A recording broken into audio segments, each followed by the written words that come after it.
The altar should have been her throne. Instead, it became her grave. Elena Varelli stood before 300 witnesses in blood-stained silk and diamonds that cost more than most lives, waiting for a man who looked at her like she was already dead. Adrian Moretti didn't flinch when he said the words that shattered her world. No apology, no mercy, just cold calculation in a $10,000 suit. In the underworld, rejection isn't embarrassment, it's execution. This is the story of how she rose from the ashes he left behind. Stay until the end, hit like and comment your city, so I can see how far this story travels. The Vincenzo estate smelled like money and murder. Elena knew the difference. Money was the imported roses flown in from Ecuador, each stem cut at 45 degrees and placed in crystal vases worth more than a car. Murder was the faint copper tang underneath, the kind that never quite washed out of old family homes, no matter how many renovations you did. She stood in the bridal suite on the 3rd floor, staring at her reflection in a mirror that had probably witnessed a dozen crimes. The dress was a masterpiece, ivory silk that moved like water, hand-beaded with pearls that caught the light every time she breathed. It had taken 3 people 4 hours to get her into it. "You look beautiful," her mother said from somewhere behind her. Elena didn't respond. Beautiful wasn't the point. The point was power. Alliance. The merging of 2 families that controlled everything from the docks to the courts to the cops who pretended not to notice when bodies showed up in the river. Her mother, Carla Virelli, stepped closer. She was 53 and still stunning in the way women who've survived dangerous men often were, sharp edges wrapped in expensive fabric. "Are you ready? Does it matter?" "No." Her mother's honesty was almost refreshing. "But I'm asking anyway." Elena turned from the mirror. "How did you do it? Walk down that aisle knowing what it meant?" Carla smiled, but it didn't reach her eyes. "I pretended I was someone else, someone brave." She adjusted the veil with careful fingers. "And then one day, I woke up and realized I wasn't pretending anymore. What if I don't want to be brave? Then you'll be dead, or worse, irrelevant." Her mother's hand rested on her shoulder. "This world doesn't forgive weakness, Elena. It doesn't even notice it long enough to forgive." 3 floors below, the chapel was filling with everyone who mattered. Crime families from Boston, New York, Chicago. They'd all sent representatives. Some sent their heirs.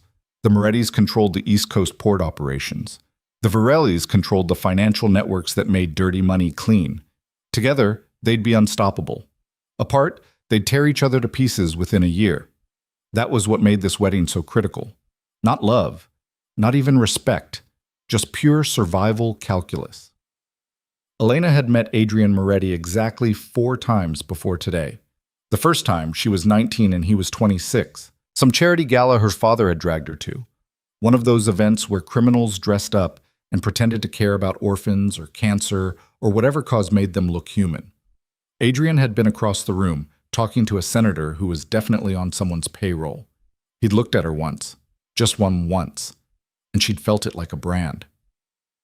The second time was at a funeral. Whose she couldn't remember now. Someone important enough that attendance was mandatory. He'd worn black and stood in the rain without an umbrella, watching the casket lower into the ground with an expression that said absolutely nothing. The third time was at her father's birthday party. Adrian had brought a bottle of scotch older than she was and talked business in the study for 3 hours. She'd served drinks, playing hostess because her mother was conveniently ill, and he'd thanked her with the kind of politeness you give strangers. The 4th time, he'd asked her to marry him. Well, asked was generous. Her father had called her into his office. Adrian was there, sitting in the leather chair across from the desk, looking like he owned the building. Maybe he did. Ownership was complicated in their world. "Elena," her father had said, "Mr. Moretti has made a proposal." She'd looked between them, waiting for the punchline. "The families would benefit from a formal alliance," Adrian said. His voice was deep, controlled, the kind of voice that didn't ask for things because it didn't have to. A marriage would cement that relationship, provide stability. "You're asking me to marry you. I'm proposing a strategic partnership. Those are different things. Not in our world."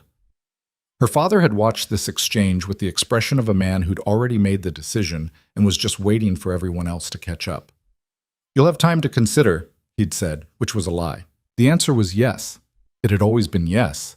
The only question was whether she'd fight about it first. She hadn't fought. What would have been the point? Now, standing in a dress that cost more than most people's houses, Elena wondered if that had been a mistake. If she should have screamed, thrown things, run. But running wasn't an option when your last name was Virelli. You didn't run. You stood your ground, and you smiled, and you pretended the cage was a throne. "It's time," someone said. Elena turned. Her maid of honor, her cousin Bianca, stood in the doorway, looking uncomfortable in a bridesmaid dress the color of champagne. Bianca hated formal events. She also hated Adrian Moretti, though she'd never said why. "You don't have to do this," Bianca whispered as they walked toward the stairs. "Yes, I do. He's dangerous. Everyone's dangerous. Not like him." Elena stopped at the top of the grand staircase. Below she could hear music, guests finding their seats, the low murmur of conversation that meant business was being conducted even now, even here, because business never stopped. "What did he do to you?" Elena asked quietly. Bianca looked away. "Nothing. He doesn't even know I exist. That's the problem. I don't understand." "You will." The processional music started before Elena could ask what that meant. Her father appeared at her elbow, Antonio Virelli, 61 years old and still capable of making men twice his size nervous. He offered his arm. She took it. "Proud of you, princess," he murmured as they descended the stairs. "For doing what you told me to do? For doing it without complaining." The chapel doors were open. 300 people turned to look at her. Elena lifted her chin and walked forward, each step measured, perfect. She'd practiced this. Knew exactly how fast to move, where to look, when to smile. She didn't look at the faces, didn't want to see the calculation in their eyes, trying to determine if this alliance would benefit them or destroy them. Didn't want to see the women who'd failed to snag Adrian themselves, watching her with envy or pity or both. She looked at the altar. Adrian stood there in a tuxedo that had definitely been tailored specifically for him. He was 33 now, and he wore power the way other men wore cologne, like something that had always been there, inseparable from his skin. Dark hair, dark eyes, a face that would have been handsome if it wasn't so carefully controlled. He was watching her approach with an expression she couldn't read. The walk down the aisle took forever. Also 30 seconds. Time did strange things at moments like this, stretched and compressed until Elena wasn't sure if she'd been walking for hours or if she'd teleported from the doors to the altar in a single breath. Her father placed her hand in Adrian's. His fingers were cold. The priest started talking. Elena didn't hear most of it. Something about commitment and partnership and unity. The words all sounded the same, formal, ancient, meaningless. This wasn't about faith or devotion. This was about contracts written in blood instead of ink. "Do you, Adrian Moretti, take this woman?" "I do." His voice was steady, automatic. "And do you, Elena Virelli, take this man?" This was it, the moment. She could say no. Could turn and run and damn the consequences. Her father would kill her, probably. Or disown her. Same thing, in their world. But she'd be free. The chapel was completely silent. Elena opened her mouth. "Stop." The word didn't come from her. It came from Adrian. The priest faltered. "I'm sorry?" Adrian's hand dropped from Elena's. He took a step back, then another. "I can't do this," he said. The silence shattered into something worse. Shocked whispers, gasps, the scrape of chairs as people leaned forward to make sure they were seeing what they thought they were seeing. Elena stood frozen. Adrian looked at her directly for the first time all day. "I'm sorry," he said, and he almost sounded like he meant it. This was a mistake. "What?" The word came out strangled, small, not her voice at all.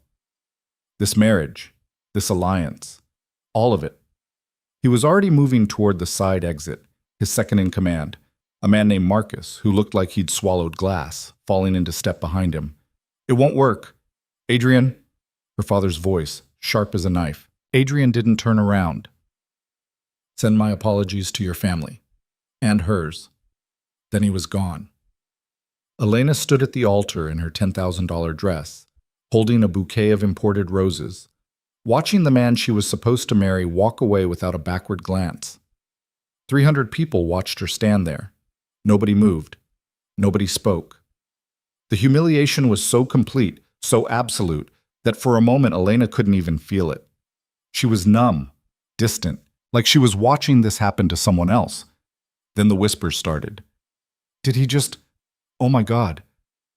The Morettis planned this. No, the Varellis. It's an insult. It's a declaration of war. Elena's mother appeared at her side, gripping her elbow hard enough to bruise. Smile, she hissed. What? Smile. Now. Like this was planned. Elena tried. Her face wouldn't cooperate. The muscles didn't work right. Her father stepped forward, raising his hands. Ladies and gentlemen, there's been a misunderstanding. But the crowd was already moving, some toward the exits, others clustering in groups, phones appearing, calls being made. Within minutes, every family on the East Coast would know what happened here. Elena Varelli, rejected at the altar. The Varelli-Moretti alliance, dead before it started. War, inevitable. Bianca pulled her away from the altar, through a side door, into a preparation room that smelled like candle wax and old wood. Elena's legs gave out. She sat hard on a wooden bench, the dress pooling around her like a collapsed parachute. Breathe, Bianca said. Elena couldn't. In, out, come on. She couldn't finish the sentence. I know. In front of everyone. I know. Why would he... The door slammed open. Elena's father stormed in, his face the color of old brick. What did you do? Elena looked up at him. What did I do? You must have said something, done something. I didn't. We barely spoke. Ever. I don't... The words tangled in her throat. Her mother appeared behind her father, calmer, but no less furious. Antonio, this isn't her fault. Then whose fault is it? The Morettis don't insult us like this without reason. Maybe they do. Carla's voice was ice. Maybe Adrian Moretti is exactly what everyone says he is, a coward who can't commit to anything except his own power. Antonio turned on his wife. Don't. Why not? He humiliated our daughter in front of the entire underworld. He destroyed an alliance that took 6 months to negotiate. And for what? Because he got cold feet? Because he decided at the last possible second that he didn't want to go through with it? There's more to this. Then figure it out. But don't you dare blame Elena. They argued. Elena stopped listening. She stared at the floor, expensive hardwood, polished to a mirror shine, and tried to understand what had just happened. She'd been prepared for a lot of things. A loveless marriage, a husband who kept mistresses. Violence, maybe, if she stepped wrong or said the wrong thing at the wrong time. She'd been prepared to be a wife the way her mother was a wife. Decorative, strategic, useful. She had not been prepared to be rejected. In their world, rejection wasn't just personal. It was political. A message. A statement. Adrian Moretti had stood in front of 300 witnesses and said, "This woman isn't worth it." The underworld would hear that loud and clear. Hours later, Elena sat in her childhood bedroom, still in the wedding dress because she couldn't figure out how to get out of it alone, and she couldn't bear to ask for help. Her phone was on the dresser. She'd turned it off after the first 100 messages. Someone knocked on the door. "Go away," Elena said. The door opened anyway. Bianca slipped inside carrying a bottle of vodka and 2 glasses. "I said, I know what you said." Bianca sat on the edge of the bed, poured 2 generous drinks, and handed one to Elena. "Drink." "I don't want 8." "Drink." Elena drank. The vodka burned going down, sharp and clean. She finished the glass. Bianca refilled it immediately. "Everyone's gone," Bianca said after a moment. "Good." "Your father's in his study. I think he's making calls." "To who?" "Everyone. Anyone. He's trying to control the narrative." Elena laughed. It came out harsh, bitter. There's no controlling this. Adrian Moretti rejected me at the altar. That's the story. That's the only story. Maybe, not maybe, definitely. She drank again. The room was starting to blur at the edges. I'm ruined. You're not. Yes, I am. You know how this works. Women in our world, we're currency, assets. And I just lost all my value. Bianca didn't argue because she couldn't. They both knew the truth. In the underworld, a woman's worth was tied to her usefulness, her connections, her family, her marriage. Elena had just become useless. What are you going to do? Bianca asked quietly. I don't know. You could leave. And go where? Do what? Everything I have, everything I am, it's tied to this family, this life. Elena looked at her cousin. I don't know how to be anything else. Then learn. It's not that simple, isn't it? They sat in silence for a while, passing the bottle back and forth. Outside, night fell over the estate. The house that had been full of noise and people and music just hours ago was now quiet, empty. Elena's phone buzzed, then again, and again. She turned it on. Texts from numbers she didn't recognize, social media notifications, news alerts. Someone had leaked photos from the wedding. No, not just photos. Video. Someone had filmed the entire disaster and posted it online. She watched herself stand at the altar, watched Adrian walk away, watched her face crumple in real time. 3 million views. Oh, God, Elena whispered. Bianca grabbed the phone, read the screen, and threw it across the room. It hit the wall and cracked, but kept buzzing. Ignore it, Bianca said. How? You just do. But Elena couldn't, because in that moment, watching the video play on a loop in her mind, she understood something crucial. Adrian Moretti hadn't just rejected her. He'd destroyed her, and he'd done it deliberately, publicly, in the most humiliating way possible. The question was, why? 2 weeks passed. Elena didn't leave the house, didn't answer calls, didn't read the messages that kept flooding in, some sympathetic, most not. The families were choosing sides. Some blamed the Morettis for the insult. Others blamed the Virellis for whatever they must have done to deserve it. Nobody blamed Adrian. In their world, powerful men didn't get blamed for anything. Her father's business took hits, deals fell through, partners got nervous, alliances shifted, all because his daughter had been rejected at the altar. On day 15, Elena woke up angry, not sad, not humiliated, angry. She got dressed for the first time in 2 weeks, not in morning black or comfortable sweats, but in a tailored suit that cost more than most people's monthly rent. She did her makeup, fixed her hair, looked in the mirror and saw someone who resembled the girl she'd been before the wedding.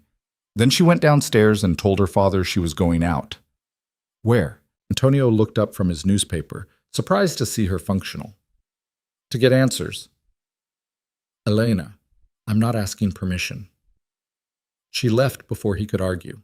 The driver, a man named Paulo, who'd worked for the family for 20 years, didn't ask questions when she gave him the address. He just drove. Moretti territory was in the harbor district. Warehouses and shipping companies and businesses that definitely weren't importing what the paperwork claimed. The main office was in a converted factory, all exposed brick and expensive renovations that screamed money. Elena walked in like she owned the place. The receptionist looked up, startled. Miss Virelli, I'm here to see Adrian. He's not... Tell him I'm here. Tell him I'm not leaving until he talks to me. The receptionist picked up the phone, murmured something, listened, hung up. He says, I don't care what he says, I'll wait. Elena sat in one of the leather chairs and crossed her legs. The receptionist looked nervous. Good. 5 minutes passed, then 10. On minute 15, Marcus appeared, the same second-in-command who'd followed Adrian out of the chapel. He looked even less happy to see her than the receptionist had. Miss Virelli, he said carefully, Mr. Moretti is very busy. Then he can make time. I don't think you understand. No, you don't understand. Elena stood. Your boss humiliated me in front of 300 people, destroyed my family's reputation, started what might become a very expensive war. The least The very least he can do is look me in the eye and explain why. Marcus studied her. She met his gaze without flinching. "Follow me," he finally said. They went up 3 floors, down a hallway with artwork that was probably stolen, through a door into an office that took up the entire corner of the building. Adrian sat behind a desk the size of a small car, reading something on his laptop. He didn't look up when they entered. "Sir," Marcus said, "Miss Varelli is here. I can see that. She insisted." "That's fine. You can go." Marcus hesitated, then left, closing the door behind him. Elena and Adrian stared at each other. He looked exactly the same as he had at the wedding. Same expensive suit, same controlled expression, same dark eyes that gave away absolutely nothing. "You have 5 minutes," he said. "Why?" "I'm a busy man." "Not what I'm asking." Elena stepped closer to the desk. "Why did you do it?" "You'll have to be more specific." "Don't!" Her voice shook. "Don't play games. You know exactly what I'm asking. Why did you walk away?" Adrian closed his laptop, leaned back in his chair. "Because I realized the marriage was a mistake. You realized that at the altar. You couldn't have figured it out earlier, during the 6 months of negotiations? During the 4 times we met? Any point before I was standing in front of 300 people in a wedding dress? I could have, I should have, but I didn't." "That's not an answer. It's the only one you're getting." Elena felt the anger crystallize into something sharp and cold. "You destroyed me. I ended an arrangement that wouldn't have worked. You humiliated me. That wasn't my intention. I don't care about your intentions. I care about the consequences." She was gripping the edge of his desk now, leaning forward. "Do you have any idea what you've done? What my life has been like for the past 2 weeks? I can imagine. No, you can't. Because you're Adrian Moretti. You're untouchable. You walk away from a wedding and people call it decisive, strategic. I get left at the altar and I'm a joke. A cautionary tale. The girl who wasn't good enough." Something flickered in his expression, too fast to identify. "I'm sorry," he said. "Sorry doesn't fix this." "I know." "Then what does?" He was quiet for a long moment. "Nothing," he finally said. "There's nothing that fixes this. And I'm sorry for that too." Elena wanted to scream, wanted to throw something, wanted to make him feel even a fraction of what she'd felt standing at that altar. Instead, she straightened, smoothed her jacket, looked him dead in the eye. "You're a coward," she said quietly. His jaw tightened. "Excuse me?" "Oh, you heard me. You're a coward. You run when things get difficult. You hide behind logic and strategy because you're afraid of anything real." "You don't know anything about me." "I know enough. I know you'd rather destroy someone else than risk being vulnerable yourself." She turned toward the door. "That's pathetic." "Elena?" She didn't stop, didn't look back. Marcus was waiting in the hallway. He escorted her to the elevator without speaking. The ride down felt like falling. When Elena stepped outside, Paulo was there with the car. She got in. "Home, miss?" he asked. Elena looked at the building, at the windows that probably hid Adrian, watching her leave the same way he'd left her. "No," she said. "Take me to the club." "Which?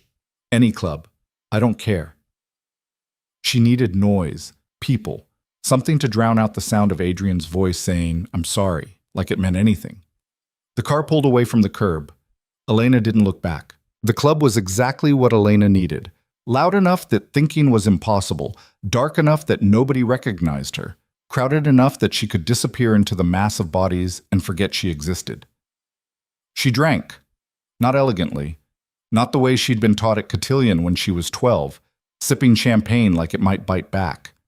She drank like she was trying to drown something. Bianca found her around midnight, pulled her off the dance floor where she'd been moving to music she couldn't even hear anymore, and shoved her into a bathroom that reeked of expensive perfume and cheaper decisions. "What the hell are you doing?" Bianca demanded. Elena laughed. The sound bounced off the tile walls, manic and wrong. "Living. This isn't living. This is a breakdown in heels." "Same thing." "Elena, I went to see him." The words tumbled out before she could stop them. I went to his office and I asked him why, and you know what he said? Nothing. Absolutely nothing that mattered. Just sorry, sorry, sorry, like that word means anything. Bianca gripped her shoulders. You need to go home. I need to disappear. That's the vodka talking. No, it's me talking. For the first time in weeks, it's actually me. Elena pulled away, checked her makeup in the mirror. Her eyeliner had smudged. She looked like a different person. Maybe she was. I'm tired, Bianca. Tired of being the good daughter, the perfect alliance, the girl who does what she's told and smiles while she does it. So what are you going to do? Drink yourself unconscious in a nightclub? That'll show everyone. Maybe. Elena, you don't get it. None of you get it. I spent my whole life preparing to be someone's wife. That was my job, my purpose. And in 30 seconds, Adrian took that away. So what am I now? What's left? Bianca didn't have an answer. Elena fixed her makeup, reapplied her lipstick, a shade of red that looked like violence, and walked back into the club. She made it 3 more hours before security found her passed out in a VIP booth. The next morning arrived with a headache that felt like divine punishment and a phone that wouldn't stop ringing. Elena ignored both, buried her face in the pillow, and tried to remember why she'd thought last night was a good idea. Someone pounded on her bedroom door. Go away, she groaned. The door opened anyway. Her father stood there holding a newspaper. His expression said everything she needed to know about how bad this was going to be. Care to explain? He threw the paper on her bed. Elena sat up slowly, the room spinning, picked up the newspaper. Front page of the society section, a photo of her, mascara streaked, being escorted out of the club by security. The headline read, Varelli heiress in drunken spiral after wedding disaster. Fantastic, she muttered. Is that all you have to say? What do you want me to say, that I'm sorry? I'm not. Her father's face darkened. You're making this worse. I'm making it worse? I'm not the one who walked away at the altar. I'm not the one who destroyed our family's reputation. That was Adrian, but somehow I'm the one getting punished for it. You're getting punished because you're acting like a child. Elena stood, ignoring the way the world tilted. I'm acting like someone whose life just imploded. Forgive me if I'm not handling it with grace. Grace is all we have left. Then we have nothing. They stared at each other. Her father looked older suddenly, the lines around his eyes deeper, his shoulders slumped in a way she'd never seen before. They're circling, he said quietly. Who? Everyone. The families who thought they could trust us, the ones who saw this alliance as stability. They're questioning everything now. Deals are falling apart. Territory is being challenged. He sat heavily on the edge of her bed. We're vulnerable. Elena felt something cold settle in her stomach. How vulnerable? The kind where people start thinking they can make moves they wouldn't have dared before. Because of me. Because of the situation, which, yes, involves you. He looked up at her. I need you to disappear for a while. What? Go stay with your aunt in California. Or your grandmother in Maine. Somewhere far from here. Let this blow over. You're sending me away. I'm protecting you. You're hiding me. There's a difference. Her father stood. Does it matter? Either way, you're a target now. The Morettis rejected us publicly. Other families will see that as permission to what? Come after me? Kill me? Maybe. Probably not. But definitely to use you as leverage if things escalate. He moved toward the door. Pack a bag. You leave tonight. No. He stopped. Excuse me? I said no. I'm not running. I'm not hiding. If people want to come after me, let them. But I'm not going to disappear because Adrian Moretti decided I wasn't worth his time. Elena, I'm done, Dad. Done being the obedient daughter. Done letting other people decide what happens to me. She crossed her arms. I'm staying. This isn't a negotiation. You're right, it's not. They faced off. Elena could see the calculation in her father's eyes, weighing whether forcing her was worth the fight it would cause. The decision was made for him. Downstairs, something crashed, shouting, gunfire. Her father's hand went to the weapon he always carried. Stay here. He was gone before she could argue. Elena stood frozen for maybe 3 seconds. Then she moved to her closet, pulled out the gun her mother had taught her to shoot when she was 16, and followed her father downstairs. The house was chaos. Men in suits, not theirs, had breached the front entrance. Her father's security was engaged, but they were outnumbered. Badly. Elena took cover behind a marble pillar, her heart trying to punch through her ribs. She'd been around violence her whole life. It was impossible not to be in their world, but she'd never been in the middle of it. Someone grabbed her from behind. She spun, gun raised, finger on the trigger. Marcus, Adrian's second in command, held up his hands. "Don't shoot! What the hell are you doing here? Saving your life. Come on!" He pulled her toward the kitchen, away from the fighting. Elena stumbled after him, too confused to resist. "Who are they?" she demanded. "The Castellanos. They're making a move while your family's weak." "How did you—" "We had intel. Adrian sent me to extract you." Elena jerked her arm free. "Adrian sent you? Are you kidding me right now? We can argue about it later. Right now we need to move." More gunfire. Closer this time. Marcus grabbed her hand and ran. They made it to the garage. Marcus shoved her into an SUV with tinted windows and armored panels. The engine was already running. "What about my father?" Elena asked as Marcus peeled out.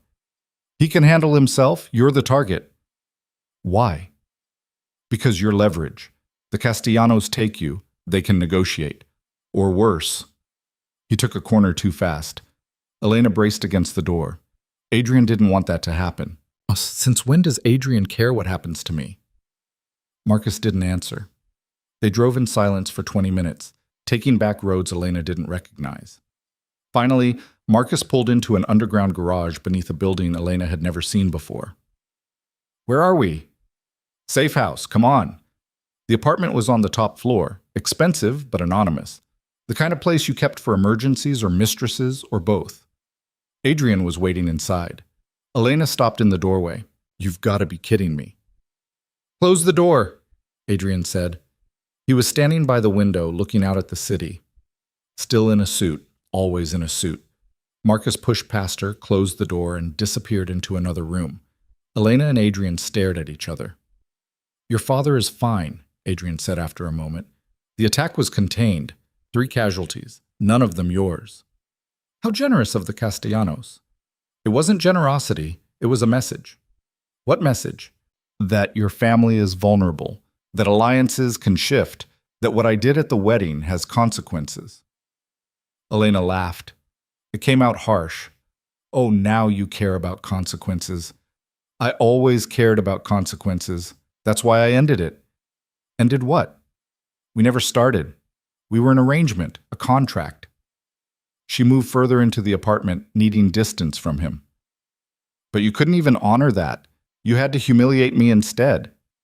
"I didn't mean to humiliate you." "What did you think would happen? You walk away at the altar in front of 300 people and I'd, what, thank you for your honesty?" Adrian turned from the window. "I thought you'd be angry. I thought you'd move on. I didn't think—" He stopped. "Didn't think what?" "That they'd come after you." Elena stared at him. "You didn't think rejecting me would make me a target? In our world? Are you that naive or just that stupid?" "I thought your father would protect you." "He tried. And then the Castellanos showed up at our house with enough firepower to start a small war." She was shaking now, adrenaline and rage mixing into something volatile. "This is your fault." "I know." "Knowing doesn't fix it." "I know that too." "Then why am I here? Why did you send Marcus? Why do you care what happens to me?" Adrian was quiet for a long moment. When he spoke, his voice was different, rougher, less controlled. "Because despite everything, I don't want you dead." "How noble." "It's not nobility, it's guilt." "Good. You should feel guilty." "I do." They stood there, the apartment silent, except for the sound of traffic far below. Elena could feel her control fraying, all the composure she'd rebuilt over the past 2 weeks crumbling under the weight of everything that had happened in the last hour. "I can't go home," she said finally. "Not yet. My father is cleaning up. Marcus is coordinating with his security. The Castellanos made their move and failed. They won't try again tonight, but they'll try again. Probably. Elena sat down hard on the couch. Her legs wouldn't hold her anymore. So what now? I hide here? For how long? Adrian moved closer, but didn't sit. Until we figure out a solution. We? Your family and mine. There is no alliance. You made sure of that. No, but there's still mutual interest in preventing a war. Elena looked up at him. You don't get to play hero now. You don't get to swoop in and save me from the mess you created. I'm not trying to be a hero. I'm trying to fix a mistake. You can't fix this. Maybe not, but I can try. The door to the other room opened. Marcus appeared, phone in hand. Sir, we have a situation. Adrian's expression shifted immediately. Back to business, back to control. What kind? The Castellanos are making noise, claiming the Varellis attacked them first. They're trying to spin this. Of course they are. Adrian looked at Elena. I need to make some call. Stay here. Don't leave. Don't contact anyone. You can't just... Please. The words sounded foreign in his mouth. Just for tonight. Stay here where I know you're safe. He left before she could argue. Elena sat alone in the safe house, listening to Adrian's voice through the wall as he made call after call, trying to contain the fallout from a decision he'd made at an altar 3 weeks ago. She wanted to hate him. The problem was, she wasn't sure she knew how. The night stretched on. Marcus brought her food she didn't eat and water she barely touched. Elena paced the apartment, her mind racing. Around 3 a.m, Adrian emerged from the other room looking like he'd aged a decade. It's contained, he said. For now. What does that mean? It means the Castellanos are backing off. They know they overreached. And my family?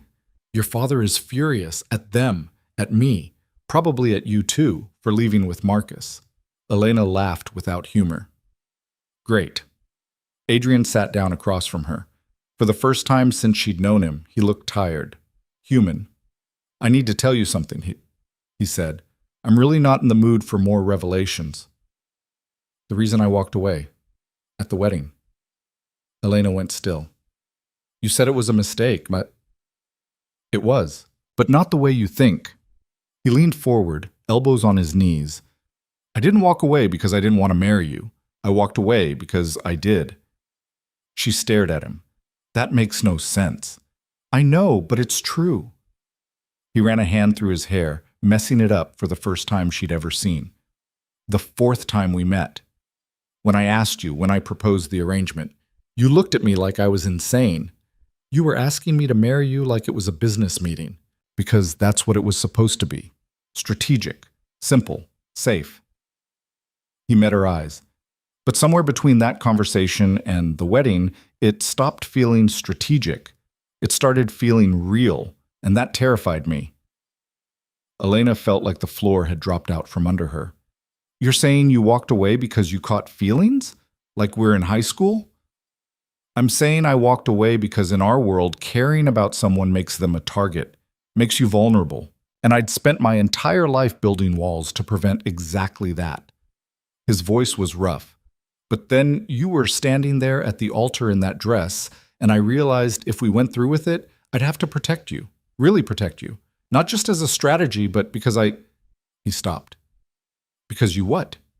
Because I couldn't stand the thought of something happening to you. Elena's brain was short-circuiting. So your solution was to publicly humiliate me? To make me a target anyway? I wasn't thinking clearly. I panicked, and by the time I realized what I'd done, the damage was already complete. You're unbelievable. I know. No, I mean literally unbelievable. You expect me to believe that you walked away from our wedding because you cared too much? That's the most backward logic I've ever heard. It's the truth. The truth is you're a coward, just like I said. Elena stood. You were afraid of vulnerability, so you chose destruction instead. And now you want what? Forgiveness? Understanding? I want a second chance. The words hung in the air between them. Elena laughed. A second chance. Yes. To do what? Humiliate me again? Leave me at another altar? Create more situations where I get targeted by families trying to exploit your mistakes? to do it right this time. There is no right way to do this. Adrian stood, closing the distance between them. Then let's figure out the wrong way together. You're insane. Probably. I should hate you. You should. I do hate you. I know.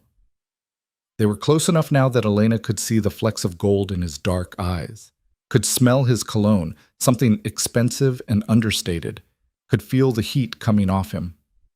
This is a terrible idea, she whispered. The worst, he agreed. She kissed him. Or he kissed her. Later, she wouldn't be able to say who moved first. It wasn't gentle, wasn't romantic.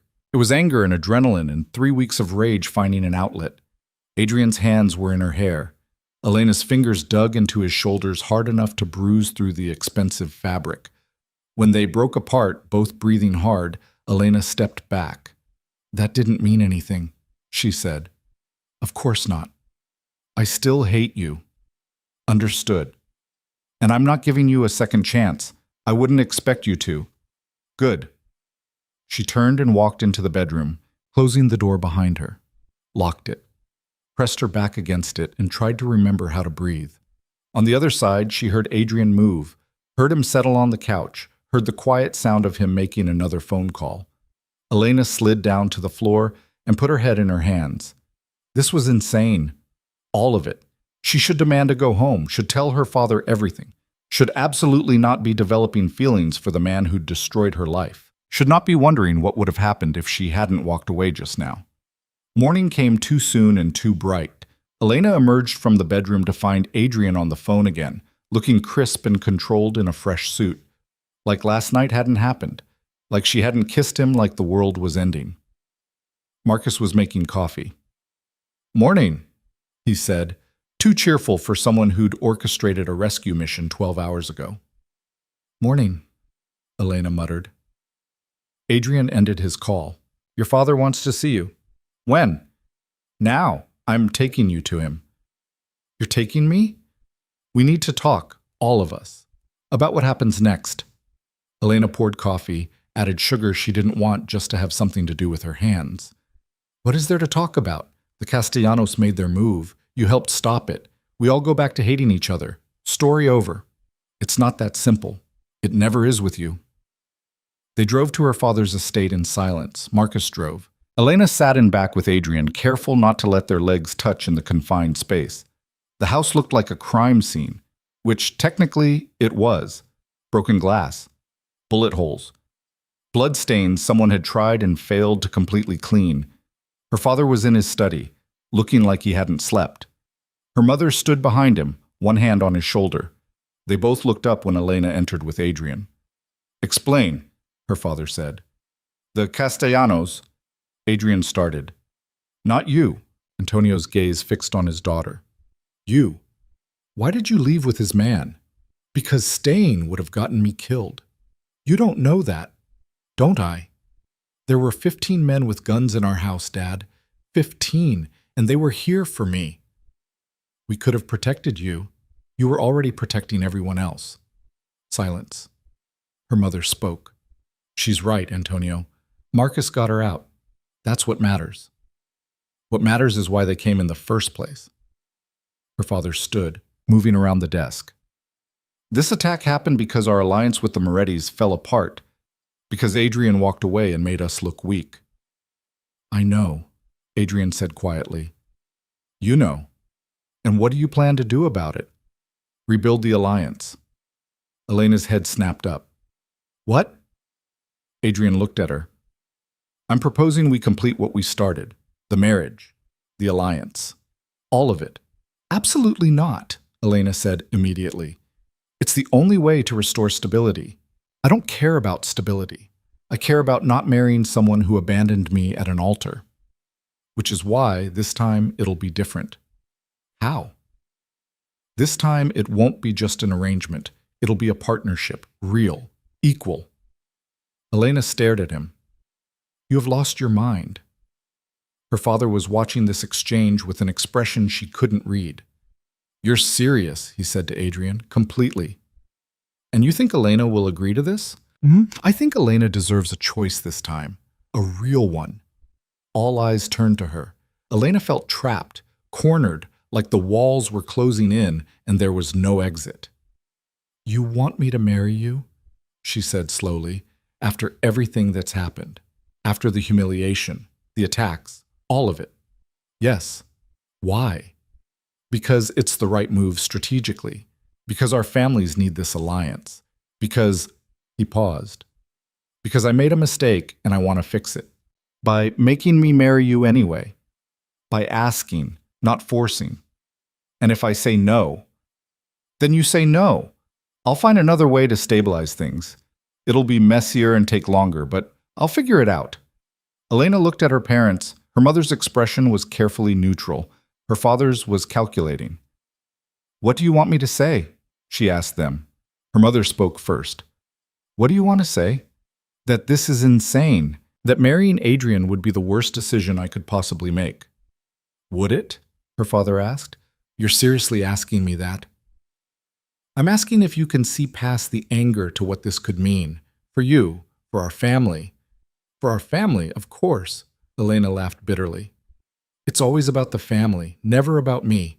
Never about what I want or need or—" "What do you want?" Adrian asked. She turned on him.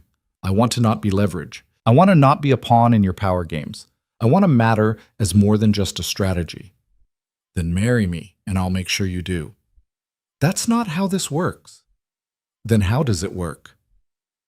Elena didn't have an answer, because the truth, the terrible, complicated truth, was that some part of her wanted to say yes, wanted to believe that this time could be different, that Adrian meant what he said about partnership, about choice. But another part of her, the part that had stood at an altar and watched him walk away, knew better.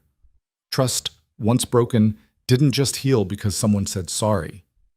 "I need time," she said finally. Her father frowned. "Elena, no. If I'm going to make this decision, I'm going to make it for the right reasons. Not because I'm scared or angry or because it's what everyone else wants." She looked at Adrian. "You want me to choose? Then give me space to actually think about it." "How long?" he asked.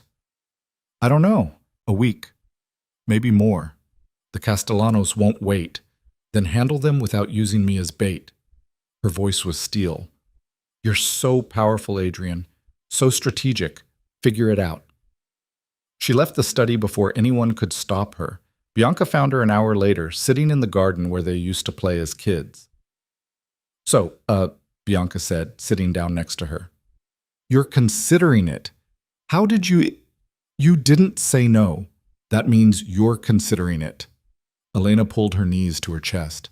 "Is that crazy?" "Probably. That's not reassuring." "You didn't ask for reassurance. You asked if it was crazy." Bianca bumped her shoulder. "For what it's worth, I think Adrian's telling the truth. About the fear thing." "You do?" "I've seen how he looks at you when he thinks nobody's watching. It's not strategic. It's terrified." "Great. I'm supposed to marry a man who's terrified of me. Not of you, of losing you. There's a difference." Bianca plucked at the grass. "The question is whether you can forgive him. Not for your family, not for the alliance, for you." Elena didn't answer, because that was the question, wasn't it? Could she forgive Adrian for walking away? Could she trust him not to do it again? Could she build something real with someone who'd destroyed her so completely? And more importantly, did she want to? The week Elena asked for turned into 10 days of carefully orchestrated distance. Adrian didn't push, didn't call, didn't show up at the estate with more apologies or explanations. He gave her exactly what she'd demanded, space, which somehow made everything worse. Because now Elena had nothing to be angry at except her own confusion. She spent those 10 days trying to figure out what she actually wanted. Not what her father wanted, not what would be strategically sound. What she wanted. The problem was, she didn't know anymore. On day 11, her mother found her in the library at 2 in the morning, surrounded by books she wasn't reading. "Can't sleep?" Carla asked, settling into the chair across from her. "Haven't been able to for a while." Her mother was quiet for a moment, just watching her. "You know, when your father asked me to marry him, I said no." Elena looked up. "What?" "3 times, actually. He kept asking. I kept refusing. Why?" Because I was 22 and terrified, and I knew exactly what marrying into this life would mean. I'd watched my own mother navigate it, watched her smile through dinners with men who'd ordered hits on their rivals hours before, watched her bury friends who'd gotten caught in crossfire. Carla's gaze was distant. I didn't want that. So what changed? Your father got shot. Elena blinked. I didn't know that. It was before you were born. Some dispute over territory. Doesn't matter now. What matters is he almost died. And I realized that whether I married him or not, I cared. The caring was already there. I was just trying to pretend it wasn't. So you married him because you were scared of losing him? I married him because I was tired of running from something that was already real. Her mother leaned forward. The question you need to ask yourself isn't whether Adrian deserves a second chance. It's whether you can live with not taking the risk. That's not helpful. It's not supposed to be helpful. It's supposed to be honest. Carla stood. You have until tomorrow to decide. Why tomorrow? Because your father and Adrian have scheduled a meeting. They need an answer. After her mother left, Elena sat in the silence of the library and tried to imagine two futures. In one, she said no. Refused the marriage. Maybe left the city entirely. Started over somewhere her last name didn't carry weight. She'd be free. Unknown. Safe, probably. Also alone. In the other future, she said yes. Married Adrian. Rebuilt the alliance. Stepped back into a world that had already chewed her up once. But maybe, this time she'd be more than just a piece on someone else's board. Maybe she'd be a player. Elena closed her eyes and made her decision. The meeting was held at Neutral Ground, a restaurant owned by a family aligned with neither the Morettis nor the Virellis, the kind of place where business was conducted over expensive wine and everyone pretended the conversation wasn't being recorded. Elena arrived with her father. Adrian was already there, Marcus standing a respectful distance away. They took a private room in the back. Elena? Adrian said by way of greeting. He looked tired. Good. She hoped he'd been sleeping as badly as she had. Adrian. Her father glanced between them. Should we give you a moment? No, Elena said. Let's just get this over with. She sat down. Everyone else followed suit. I've made my decision, Elena said, addressing the table rather than any one person. I'll marry Adrian, but I have conditions. Her father's eyebrows rose. Adrian's expression remained carefully neutral. What conditions? Her father asked. First, this marriage is a partnership. Equal say in all decisions that affect both families. I'm not a trophy or a symbol. I'm a partner. Adrian nodded slowly. Agreed. Second, if this falls apart, if you walk away again, if you humiliate me again, if you so much as think about using me as a pawn, I will destroy you. Not the alliance, not the families, you personally. Are we clear? Something flickered in Adrian's eyes. Respect, maybe. Or fear. Crystal. Third, we do this right. No rushed ceremony, no spectacle. Something private. Just our families. People we actually trust.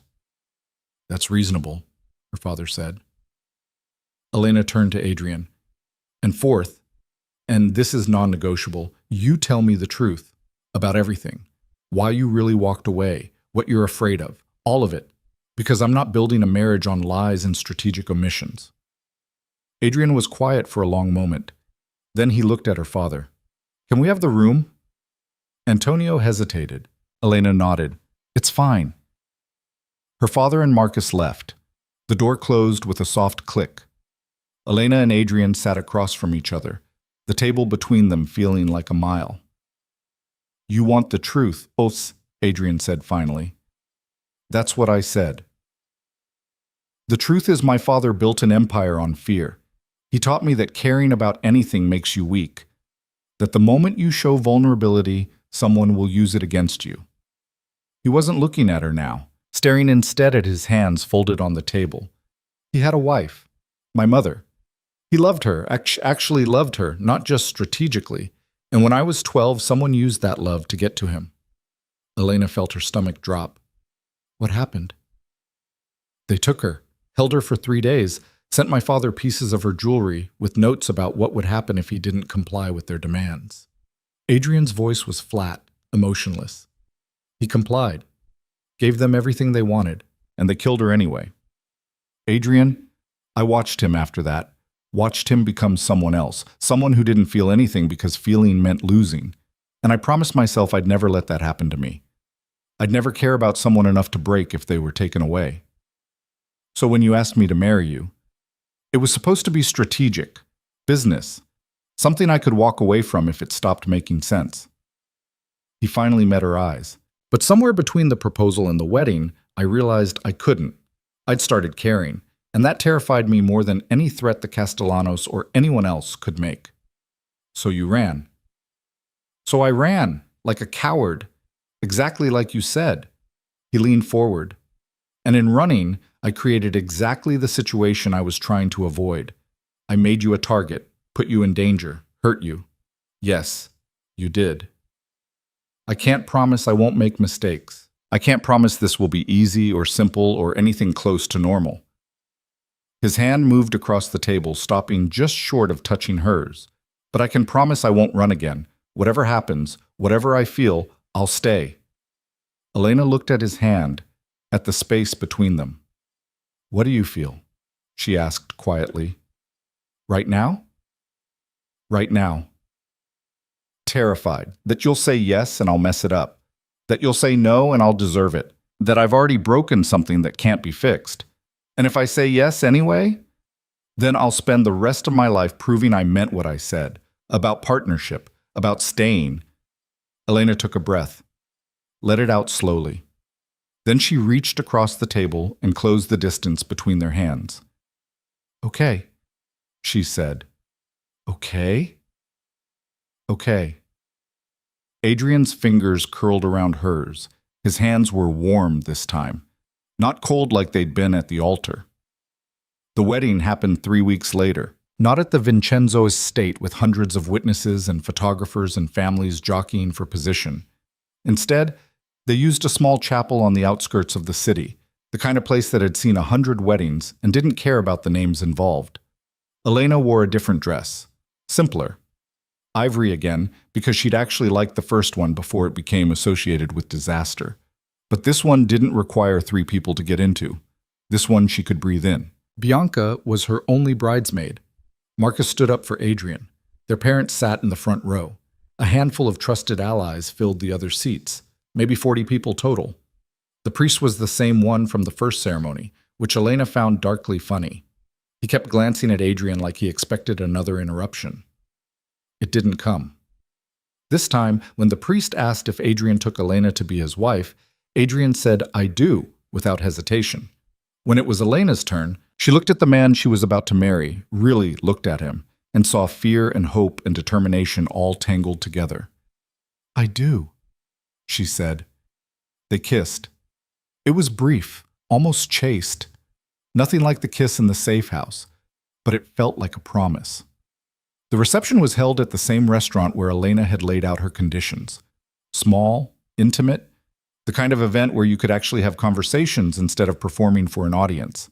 Elena danced with her father, who held her a little tighter than necessary. "You're sure about this?" he asked. "No, but I'm doing it anyway." He laughed.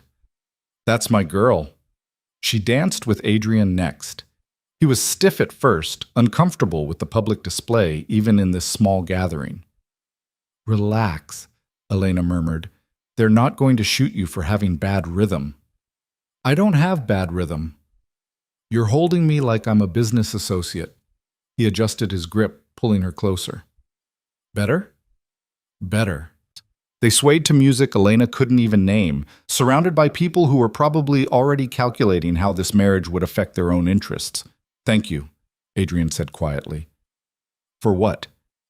"For saying yes. For giving me a chance to do this right." "Don't thank me yet.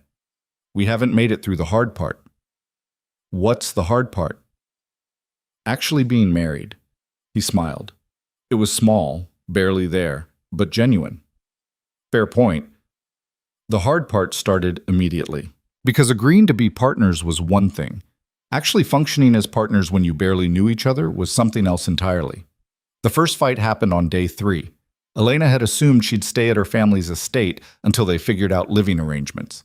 Adrian had assumed she'd move into his place immediately. Neither had communicated these assumptions until Elena showed up at breakfast, still in her childhood bedroom, and Adrian called, confused about why she wasn't at his apartment.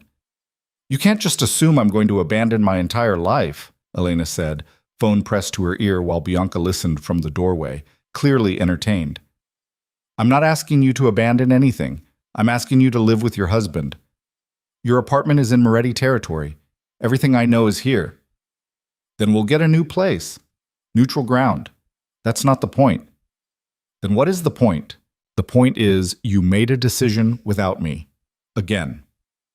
Silence on the other end of the line. "You're right," Adrian said finally. "I did. I'm sorry." The apology deflated her anger faster than if he'd argued. "Oh. Let's start over. Where would you like to live?" They ended up buying a penthouse halfway between their territories. It took 2 weeks of looking and 3 more weeks of renovations. In the meantime, Elena split her time between the estate and Adrian's apartment, neither place feeling like home. The second fight was about business. Elena had meant it when she said she wanted equal partnership. Adrian had agreed. But when the Moretti family held their first major meeting after the wedding, Adrian didn't invite her. She found out from Marcus, who mentioned it in passing while coordinating security. "What meeting?" Elena asked. Marcus looked uncomfortable.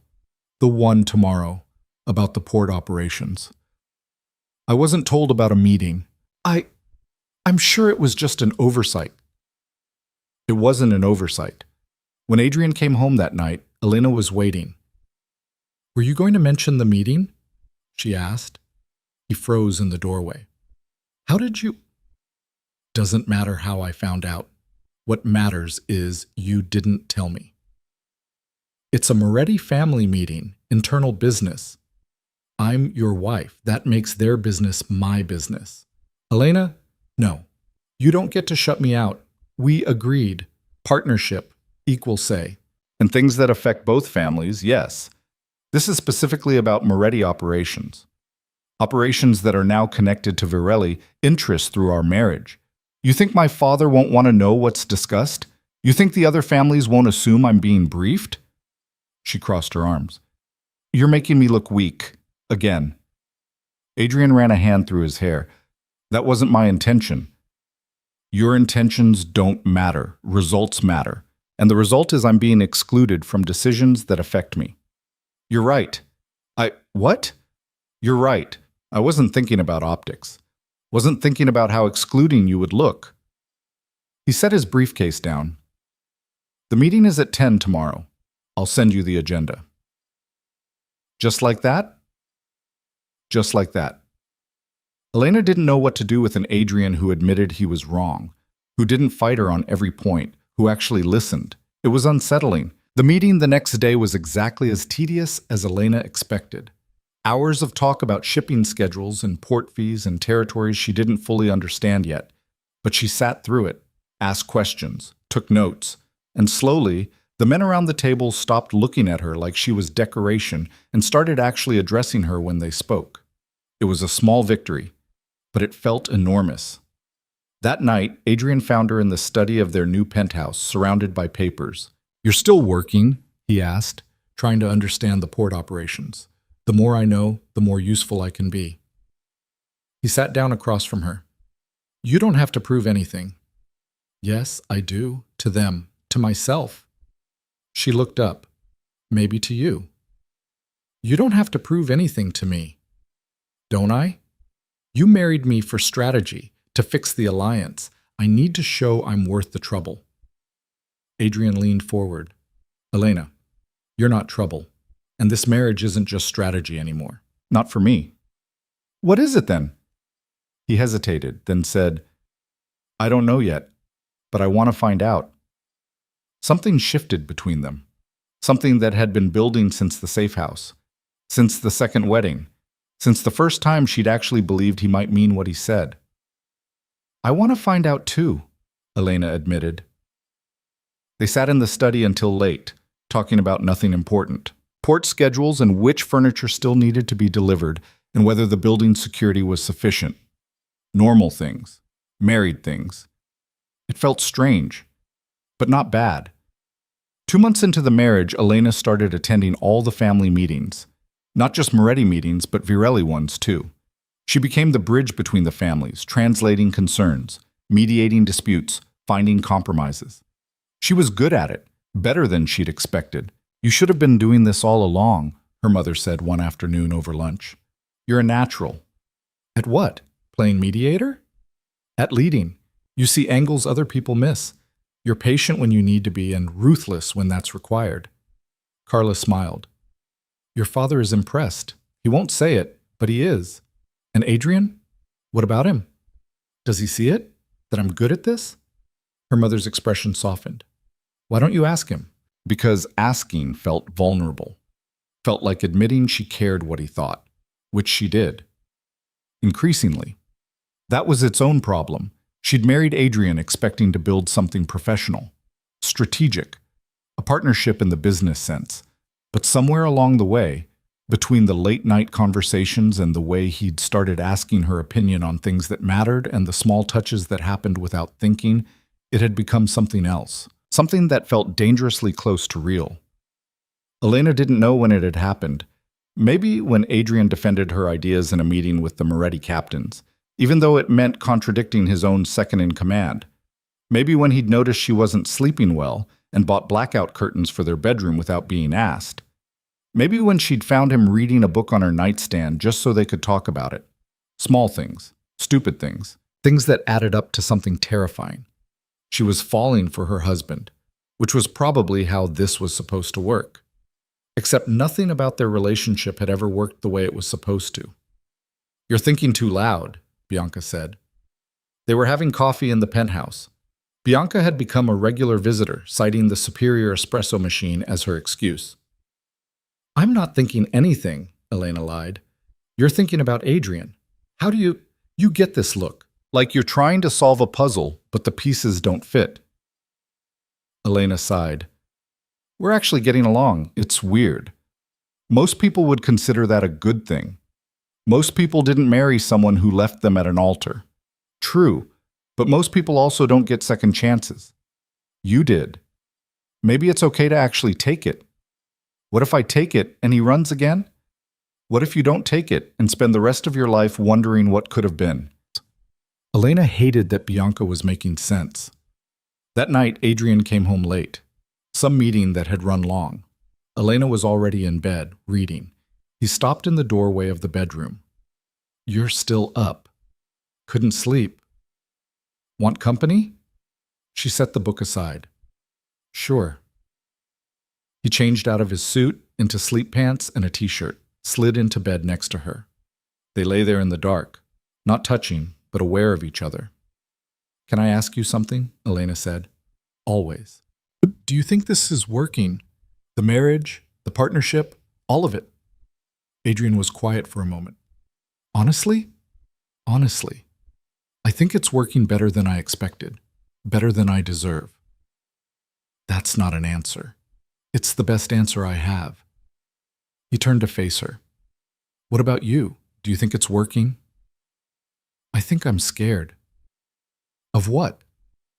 "Of starting to care, of letting my guard down, of forgetting that you walked away once and could do it again."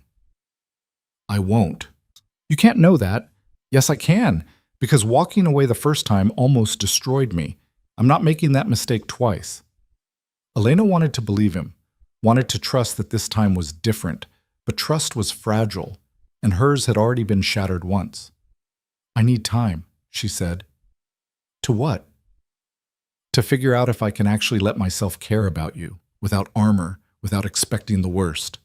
Adrian reached out, his hand finding hers in the dark. "Take all the time you need. I'm not going anywhere." 3 months in, the Castellanos made another move. Not a direct attack this time. Something subtler. They'd started rumors that the Moretti-Virelli alliance was unstable, that Elena and Adrian's marriage was just for show, that cracks were forming. The rumors spread fast. "We need to address this," Elena said during a meeting with both families. "How?" her father asked.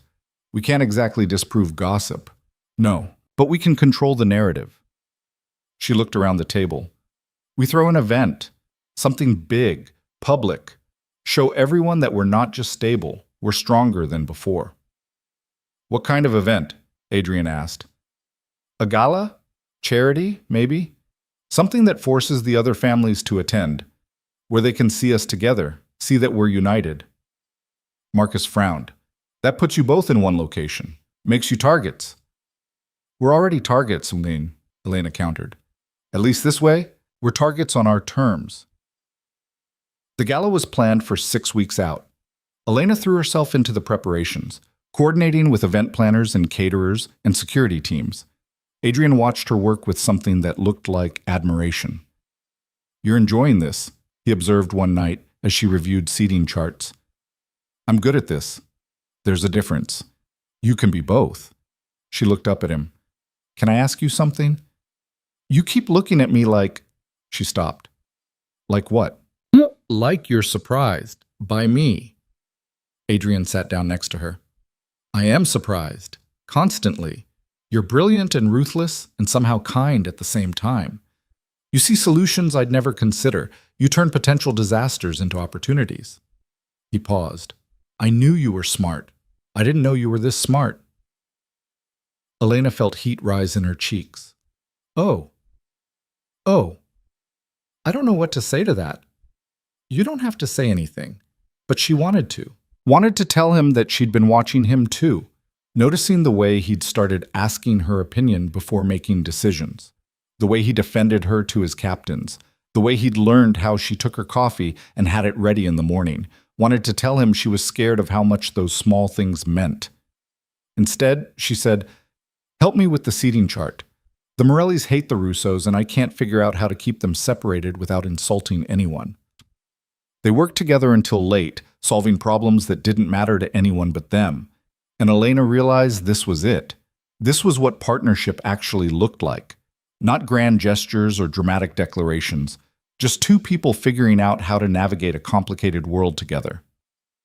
The night of the gala, Elena stood in front of the mirror in a dress that had cost more than some cars.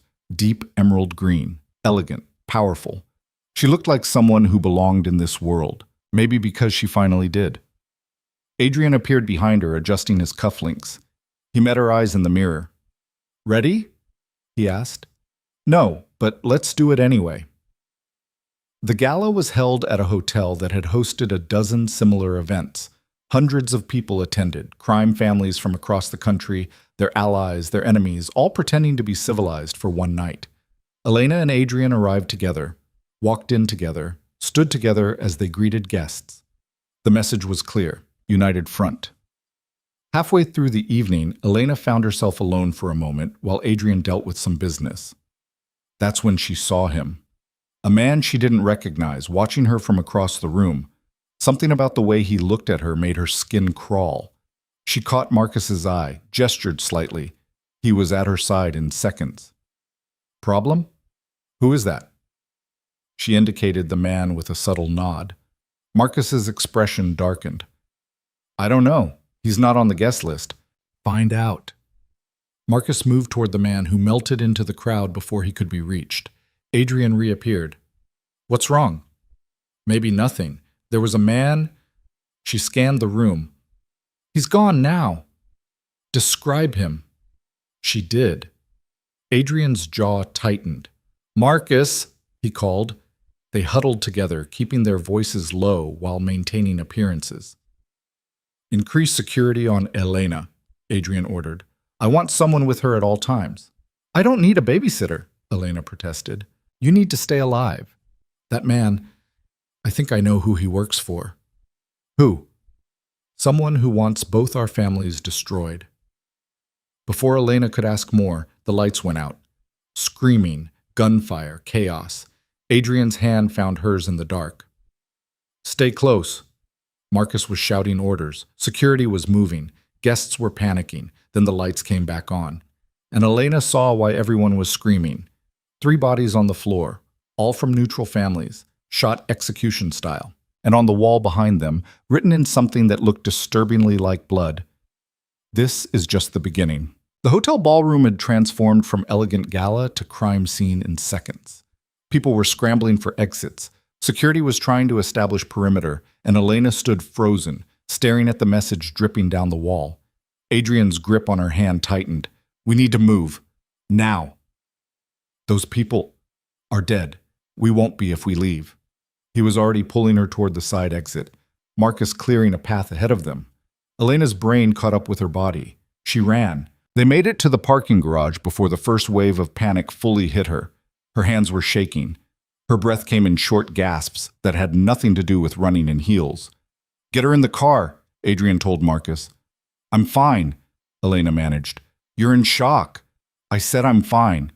But she let Marcus help her into the SUV anyway because her legs had decided they were done working properly. Adrian slid in next to her. The door had barely closed before the vehicle was moving, tires squealing as they took the exit ramp too fast. What the hell just happened? Elena asked. A message. Adrian was on his phone texting rapidly. Someone wanted to make it very clear they can reach us anywhere, anytime.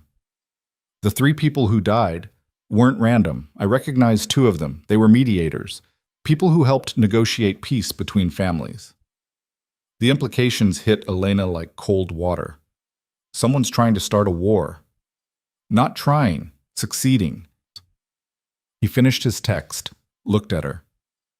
How are you really? Honestly, I don't know. Ask me when I stop shaking. He reached for her hand. She let him take it. They drove in silence for several minutes before Marcus spoke from the front seat. Sir, we have a problem. Another one? The routes to both safe houses are compromised. Someone leaked the locations. Adrian swore. All of them? Every single one? How is that possible? I don't know. But whoever planned this knew exactly where we'd run. Elena's mind was racing despite the shock. They wanted chaos at the gala, wanted us to scatter, because when we run, we're vulnerable, Adrian finished. Isolated. So where do we go? Adrian was quiet for a moment. Then he made a decision. The warehouse district, the old Moretti building on 5th and Harbor. Marcus glanced in the rearview mirror. That place hasn't been used in years. Exactly. Nobody knows about it except family, old family. It's not secure. Everywhere else is less secure right now. They changed direction, heading toward the waterfront. Elena watched the city slide past the windows, trying to process everything that had happened in the last 30 minutes. 3 people dead. A message in blood. Safe houses compromised. This wasn't just an attack. This was orchestrated, planned. Who benefits from a war between the families? She asked. Adrian looked at her. What? The message said this is just the beginning. Someone killed neutral mediators. Leaked safe house locations. They're not trying to take us out directly. They're trying to turn everyone against each other. So who benefits? Someone who wants to pick up the pieces after we destroy each other. Or someone who's already been planning their move and needed us distracted. Elena turned to face him fully. The Castellanos attacked us months ago, then backed off. What if they weren't backing off? What if they were regrouping? You think they're behind this? I think we need to find out who that man was at the gala, the one watching me. Marcus spoke up. I got a partial description to our people. They're running it now. The warehouse was exactly as abandoned as advertised. Broken windows, graffiti on the walls, the kind of place cops avoided because nothing good ever happened there. Perfect. Marcus did a sweep while Adrian and Elena waited in the car. When he gave the all clear, they went inside. The main floor was empty except for some old crates and furniture covered in years of dust. Adrian led them to a back office that still had a working lock. We'll be safe here for tonight, he said. Tomorrow we figure out next moves. Elena looked around the dingy office. This is romantic. I've been told I have a gift for ambiance. Despite everything, the deaths, the danger, the fear, Elena almost smiled. Marcus set up a perimeter alarm system using equipment from the car. I'm going to do another sweep. Lock the door behind me. After he left, Elena sat on an old desk chair that squeaked ominously. Adrian leaned against the wall, still on his phone. Your father's safe, he said after a moment. So is your mother. They got out before the exits were blocked. What about your people? Marcus is coordinating. Everyone's going to ground. He finally looked up from the phone. This is bad, Elena. I know. No, I mean, this is the kind of bad that changes things. That man at the gala, the coordinated attack, the leaked information. Someone inside our organizations is working against us. The words hung heavy in the dusty air. A traitor. How do we find them? Elena asked. Carefully, because if we start accusing people without proof, we create exactly the kind of chaos whoever's behind this wants. So we do nothing? We be smart, paranoid, trust only the people we absolutely know are loyal. How many people is that? Adrian was quiet. Not many. They spent the next hour making calls, coordinating with family members, trying to get a clear picture of the damage. 7 dead total from the gala, not just 3. Dozens injured in the panic, and every family was pointing fingers at every other family. Exactly what someone wanted. Around 3 in the morning, Elena's phone buzzed. A text from an unknown number. She showed it to Adrian. The message was simple. Your husband is the problem. Remove him and this ends. Well, Adrian said after reading it, that's direct. You think it's real? An actual offer? I think it's bait. They want to see if you'll turn on me. And if I did, I'd deserve it, and you'd probably be dead within the week anyway. Elena deleted the text. Good thing I'm not that stupid. You're not stupid at all. Adrian sat down on a crate across from her. You're the smartest person I know, which is why I need you to really hear what I'm about to say. That sounds ominous. If this gets worse, if whoever's doing this comes after you directly, I need you to run. Don't wait for me. Don't try to be a hero. Just run. Absolutely not. Elena. No. You don't get to do that. You don't get to tell me to abandon you after everything we've... She stopped, hearing her own words. After everything we've what? Built? Become? After everything we've what? Adrian asked quietly. Elena met his eyes. In the dim light from Marcus's emergency lamp, he looked younger, more vulnerable than she'd ever seen him. After everything we've survived, she finished, I'm not running. Not from you. Not from this. Even if staying gets you killed? Even then. They stared at each other across the dusty office. You're insane, Adrian said. Probably, but that's what you signed up for when you married me. I married you for an alliance. And now? The question sat between them, heavy with implications.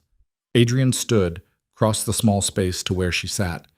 Now I'm married to you because the thought of being married to anyone else makes me want to burn the world down.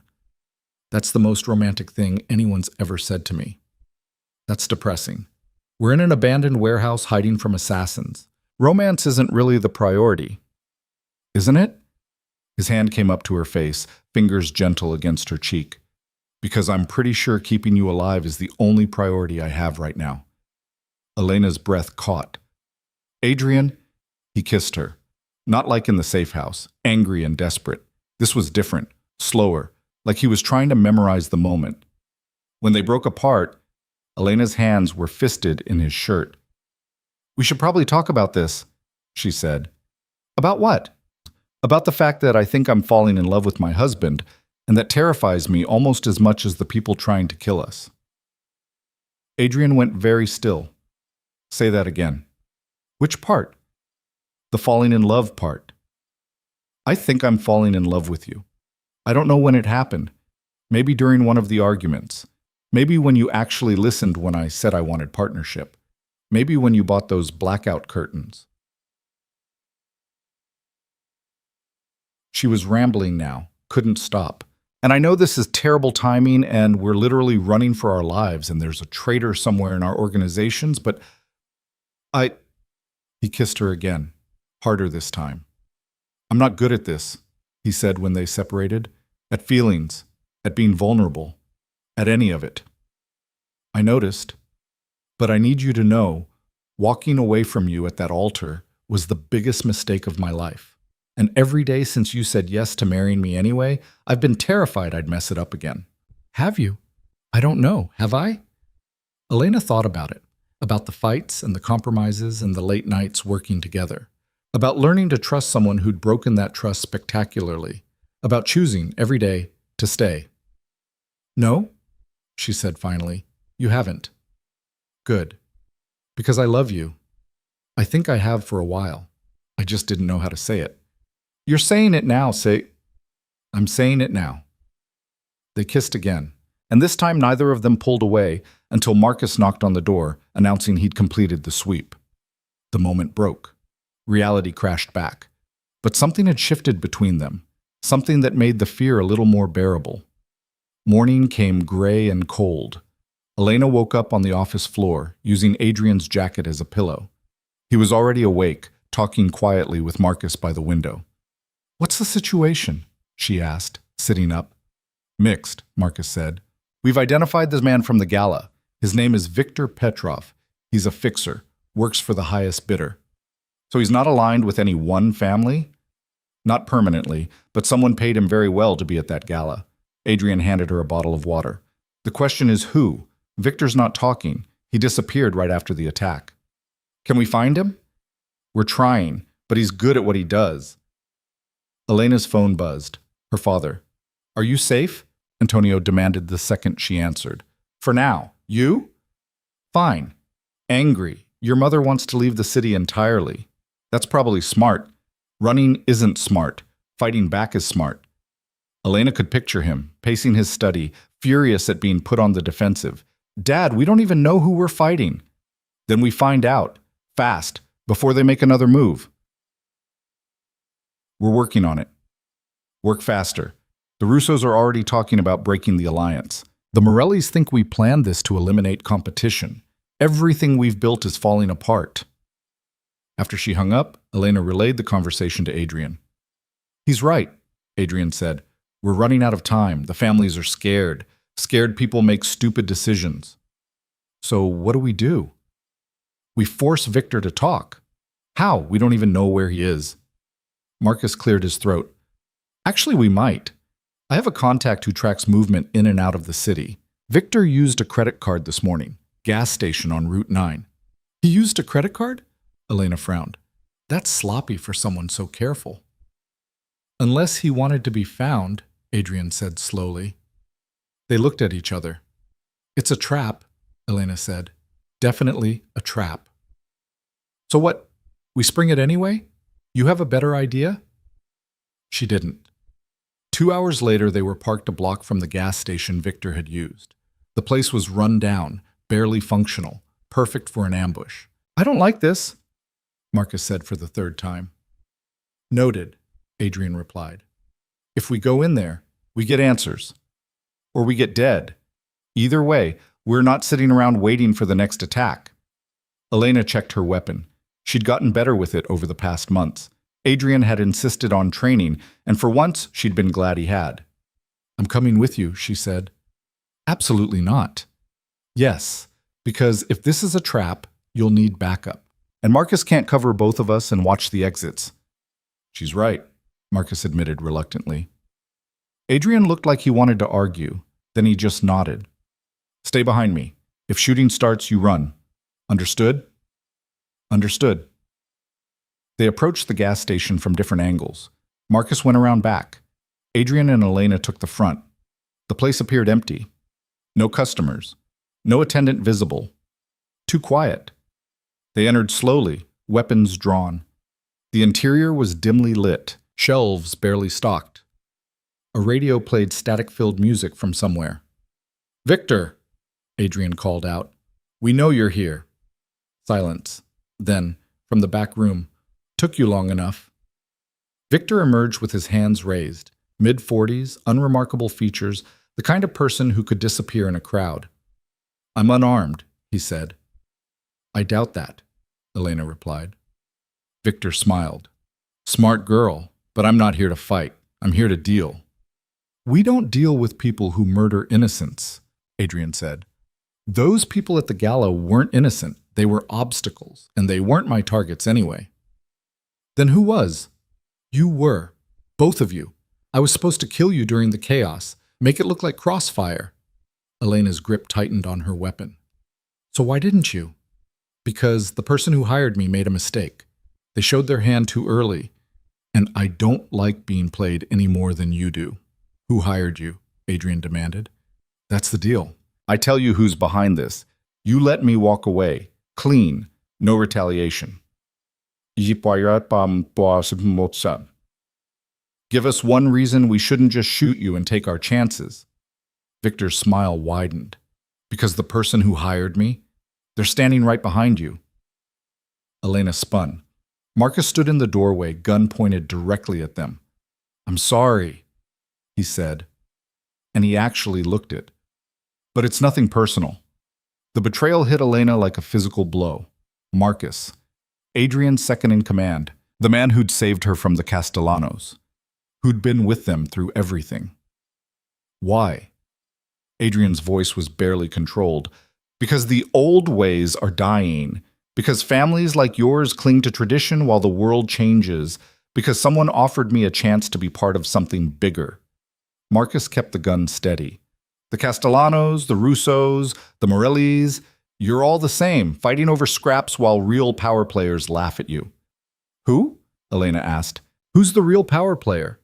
Someone you never saw coming. Someone who's been in your circle the whole time, watching you stumble around playing house. Adrian moved slightly, positioning himself between Elena and Marcus. If you're going to shoot us, just do it. Stop grandstanding. I don't want to shoot you. That's messy. Victor here was supposed to handle it cleanly. Marcus glanced at Victor. But since you decided to betray your contract, Victor moved. Fast. He grabbed Elena, arm around her throat, gun to her head. Nobody moves, Victor said. Or she dies. Adrian froze. Let her go. Can't do that. She's my insurance policy now. Victor started backing toward the rear exit, dragging Elena with him. You want her alive? You let me walk. Don't! Elena managed, despite the arm cutting off her air. Don't let him... Victor tightened his grip. Spots danced in her vision. Adrian's face was pure fury. I will hunt you to the ends of the earth. You'll do nothing. Because you love her. It makes you weak. The gunshot was deafening in the small space. Victor's grip loosened. He crumpled. Elena stumbled forward, gasping. Adrian caught her. Behind them, Marcus still held his smoking gun. What? Adrian started. I said it was nothing personal. And I meant it. Marcus lowered his weapon. Victor was supposed to kill you both. Make it look like he went rogue. I was supposed to heroically try to stop him, but fail. You'd both be dead. I'd look loyal. And the real architect of this whole thing would step into the power vacuum. So why did you shoot him instead of us? Marcus was quiet for a moment. Because I've watched you two for months. Watched you actually build something real. Something that might actually change how this world works. He looked at Elena. And because she asked me once why I was loyal to you, I said it was duty, but that was a lie. It's because I actually believe you might be worth following. This doesn't make sense, Elena said, still catching her breath. If you believe that, why agree to betray us in the first place?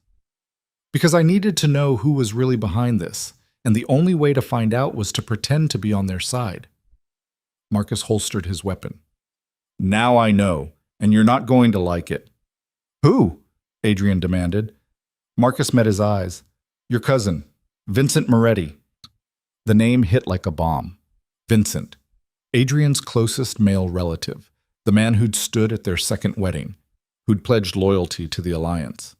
That's impossible, Adrian said. It's not. Vincent's been planning this for over a year. He approached me 6 months ago, said the families needed new leadership, said you were too weak, too distracted by... Marcus gestured to Elena. Personal matters. He wanted to unify the families under one banner. By starting a war? By eliminating the old guard and positioning himself as the only one who could bring peace. The attacks, the leaked safe houses, the murders at the gala. All Vincent. He's been playing you from the beginning. Elena's mind was racing. The text I got last night, saying Adrian was the problem, that was Vincent testing my loyalty. And when you didn't take the bait, he moved to plan B. Marcus pulled out his phone, showed them a message. Kill them both. Make it public. I'll handle the fallout. Adrian took the phone, read the message. His expression was unreadable. Where's Vincent now? He asked quietly. Probably at the old Moretti estate, setting up his next move. And the Castellanos, were they working with him? Their first attack was independent, but Vincent used it as an opportunity, encouraged them, then blamed you for the fallout. He's been orchestrating everything to make you look incompetent while positioning himself as the solution. Elena felt sick. How many people know about this? Just Vincent's inner circle, maybe 5 or 6 people total. He kept it small, contained. Marcus looked at them both. And now you. Why tell us? Adrian asked. You could have just followed through, killed us, gotten whatever Vincent promised you. Because what he promised was a lie. He doesn't want to unify the families. He wants to rule them, brutally. And I've done a lot of questionable things in my life, but I'm not signing up for that. They stood in the rundown gas station, Victor's body cooling on the floor, processing the magnitude of the betrayal. Family betraying family. The oldest story in their world. What do we do? Elena asked. Adrian's expression hardened. We end this. Tonight. The old Moretti estate sat on 20 acres outside the city, surrounded by woods thick enough to hide an army. Vincent had chosen his fortress well. Elena sat in the back of the SUV, watching the gates appear through the trees. Her hands were steady now. The fear had burned away, leaving something colder. Clarity.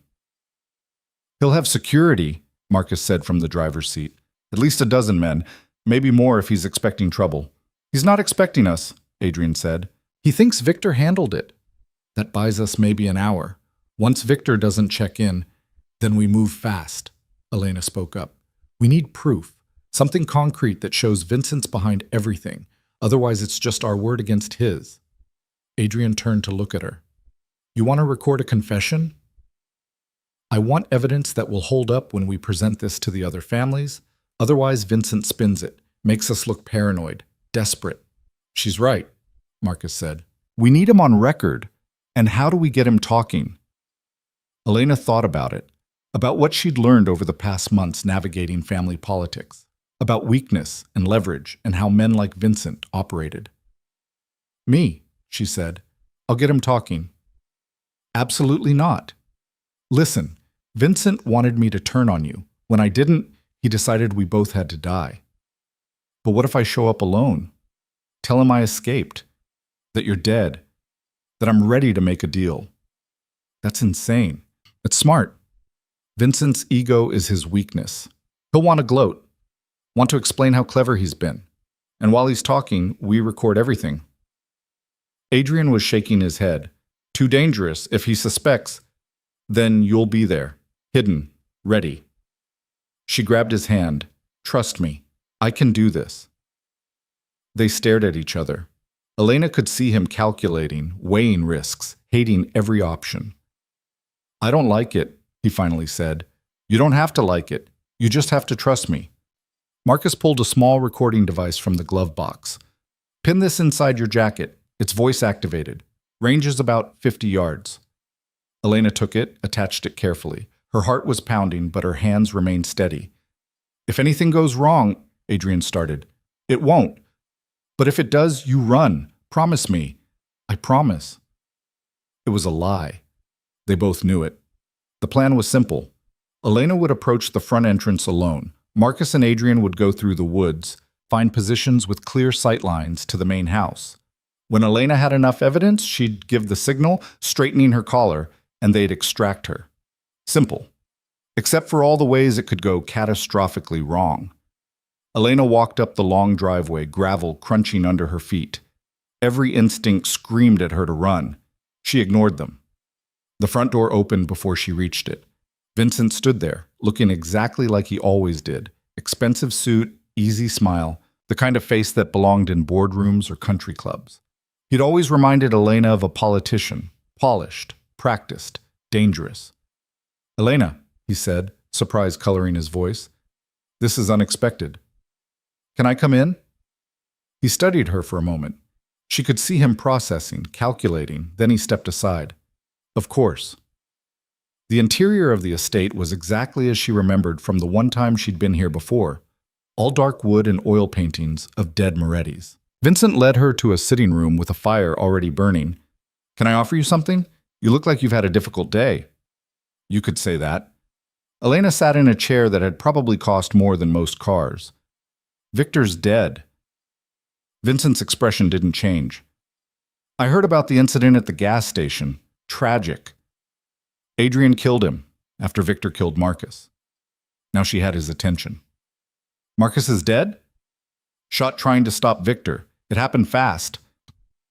The lies came easier than they should have. "Adrian's wounded, badly. I managed to get away in the confusion." "Itim."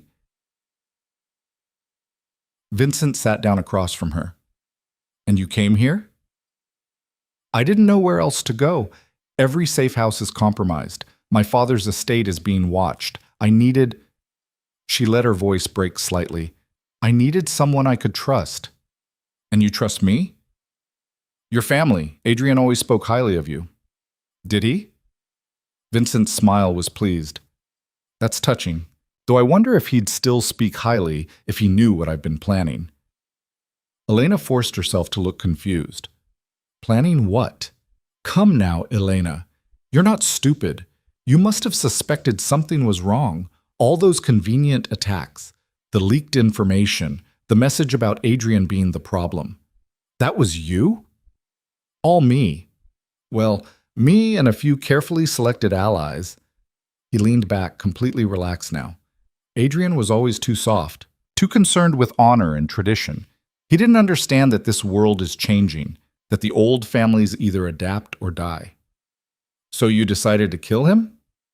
"I decided to remove an obstacle. Nothing personal, just business." Vincent poured himself a drink from a crystal decanter. "Though I'll admit, I'm curious why you're here instead of by his side. Even wounded, I'd expect his wife to stay close." This was the dangerous part, the moment where her story had to land perfectly. "Because he's not my husband anymore," Elena said quietly. "Not really. We both knew the marriage was strategic, and now that the strategy has failed," she met Vincent's eyes. "I'm a survivor. I know when to cut my losses." Vincent studied her. "You expect me to believe you've just abandoned him, after months of playing the devoted wife?" "I expect you to believe I'm practical. Adrian is finished. His leadership is questioned. The alliance is falling apart. And I'm not going down with a sinking ship." She leaned forward. "You're going to take over. Unify the families. I'd rather be on the winning side. And what do you bring to the table? Information, access to Varelli operations, my father's trust, and—" She paused. "I know where Adrian is hiding." Vincent's eyes glittered. "Do you now?" "I'll tell you, in exchange for protection, and a position when you take power."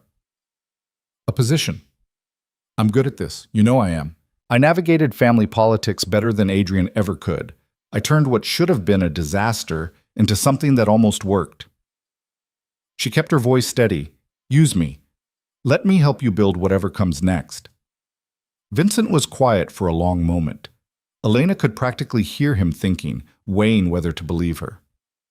"Why should I trust you?" he finally asked. "Because I'm offering you exactly what you wanted. Adrian isolated, vulnerable, easy to eliminate, and the Varelli alliance delivered on a platter." She met his gaze without flinching. "You don't have to trust me. You just have to use me. Isn't that what you've been doing with everyone else?" He laughed. Actually laughed. "You're smarter than I gave you credit for." "Most people make that mistake. Adrian certainly did. Walking away from you at the altar was the smartest thing he ever did. Too bad he went back on it." Vincent stood, walked to the window. "Tell me where he is. First, I want guarantees. Written, that I'll be protected when this goes public." "You're not in a position to make demands." "Yes, I am, because without me, you're just going to chase shadows. Adrian knows you're coming now. He'll run, hide, make this messy." Elena stood as well. "I can give him to you cleanly, but I want insurance." Vincent turned from the window. "You know, when I first heard about your wedding, the real one, the second one, I thought Adrian had lost his mind, getting attached to a weakness. But now I see it. You're not a weakness. You're an asset he never deserved. So we have a deal? We have a deal? I'll have my lawyer draw up the paperwork. He moved closer. But first I need to know I can trust you. Really trust you. How? Tell me where Adrian is, right now. No guarantees, just your word against his life. Elena felt the recorder against her chest. Had she gotten enough? Vincent had confessed to orchestrating the attacks, to planning Adrian's death. But nothing specific, nothing concrete about the gala or the murders. She needed more. What exactly did you do? She asked. I mean, I know you leaked the safe houses, but the gala, those people who died, was that always part of the plan? Vincent smiled. You want to know if I'm a monster? I want to know what I'm allying myself with. Fair enough? He sat back down, gestured for her to do the same. The gala was perfect. All the families in one place. Create chaos. Kill a few mediators who were too good at preventing wars. Make it look like random violence. Then point fingers. The Morettis blame the Russos. The Castellanos see opportunity. Everyone turns on each other. And you step in as the solution. Exactly. Unite the families under someone strong. Someone not held back by sentiment or outdated codes of honor. He leaned forward. The old ways are dying, Elena. Men like Adrian, like your father, they're dinosaurs. They don't see that real power isn't about respect or tradition. It's about control. Fear. Making sure everyone knows what happens when they step out of line. And the people at the gala? They were just collateral damage? They were obstacles, just like Adrian, just like anyone who doesn't understand that the world has changed. Vincent's expression was almost gentle. You do understand, don't you? That's why you're here instead of with him. Elena felt sick, but she kept her face neutral. I understand. Good. Then we won't have any problems. He stood again. Now, where's my cousin hiding? This was it. The moment she had to decide, give up Adrian's location and blow her cover, or find a way to stall until she could signal. He's at the old warehouse on 5th and Harbor, she said. Marcus took us there last night. Adrian's hurt, bleeding. He won't last long without medical attention. Vincent pulled out his phone, started typing. I'll send men immediately. You'll find it empty. He looked up. What? I said you'll find it empty, because Adrian's not stupid enough to stay there once I left, and I'm not stupid enough to betray him. Understanding flashed across Vincent's face, then rage. The recording, he said. You've been recording this whole conversation. Every word. Vincent moved fast, grabbing her arm and yanking her to her feet. You think you're clever? You think this changes anything? Well, I think it changes everything. Every family in the city is going to hear what you did, what you planned, how you murdered innocent people for power. They'll never hear it because you're not leaving this room alive. He pulled a gun from his jacket, pressed it against her ribs. Elena straightened her collar. The window exploded. Adrian came through in a shower of glass, weapon raised. Let her go.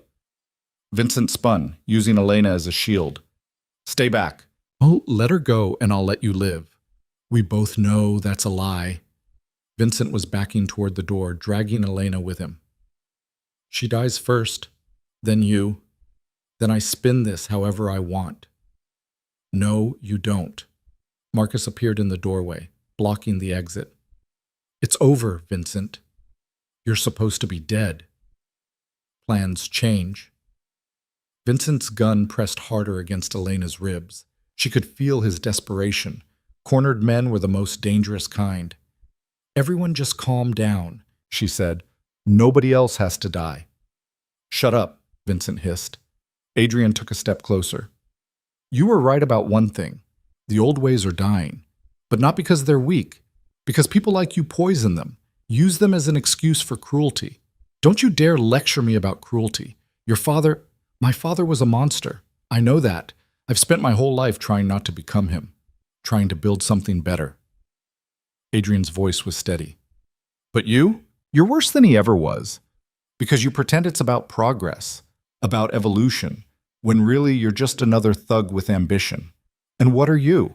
A man who abandoned his bride at the altar, Who only came back because it was convenient?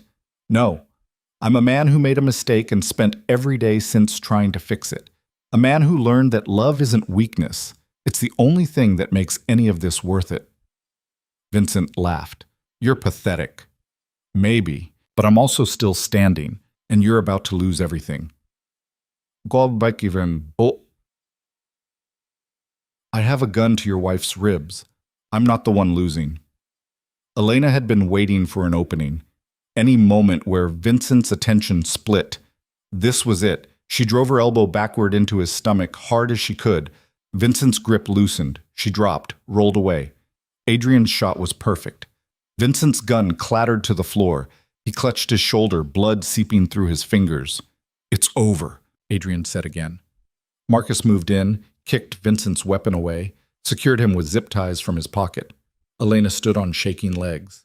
Adrian was there immediately, hands on her face, checking for injuries. Are you okay?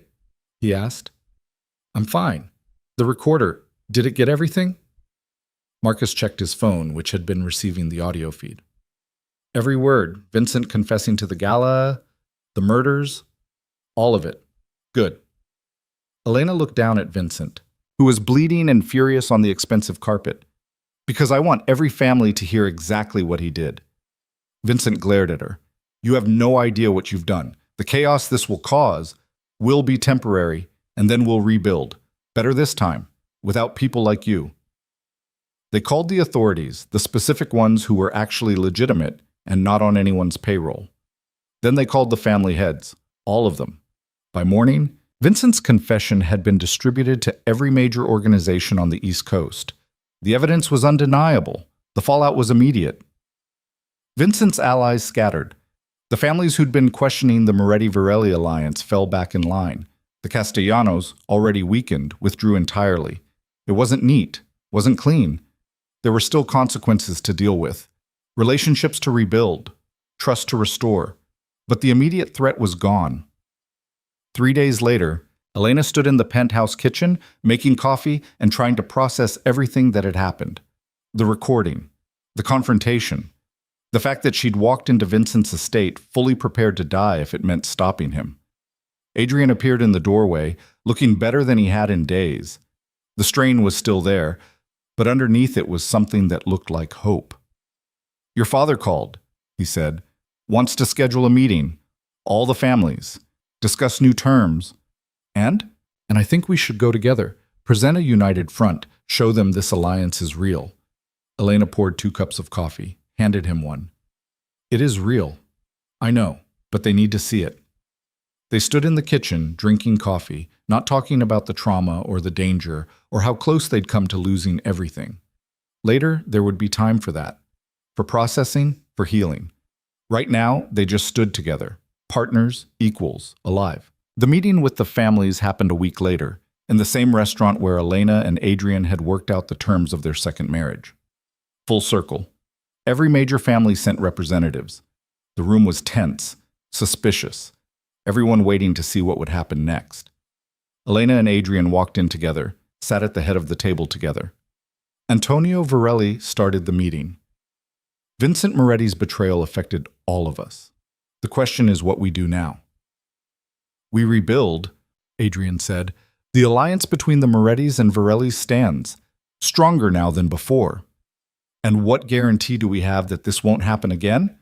One of the Russo representatives asked. Elena spoke up. You don't. There are no guarantees in our world. But what you can have is transparency, accountability. We're proposing a council, representatives from each family, real oversight, real consequences for anyone who acts against the collective good. That's a pretty thought, someone else said. But councils can be corrupted too. They can, Elena agreed, but doing nothing guarantees corruption. At least this way we're trying. The debate went on for hours. Some families were resistant, others cautiously supportive. By the end, they had the framework of something new, not perfect, but better. As they left, Elena's father pulled her aside. You did well in there, he said. Thanks.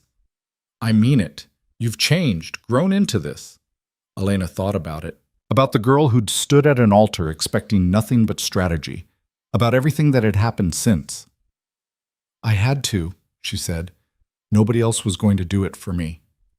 Her father smiled. "That's my daughter." 6 months later, the council was functioning. Imperfectly. There were still disputes, still power struggles, but there was also dialogue, compromise, the beginnings of something that might actually last. Elena had become the primary mediator, the one families called when tensions rose.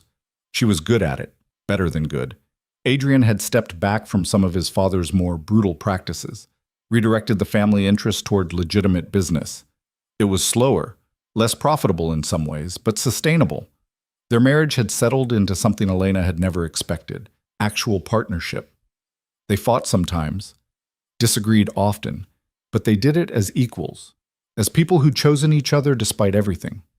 One night, Elena came home to find Adrian on the balcony of their penthouse, looking out at the city. "What are you thinking about?"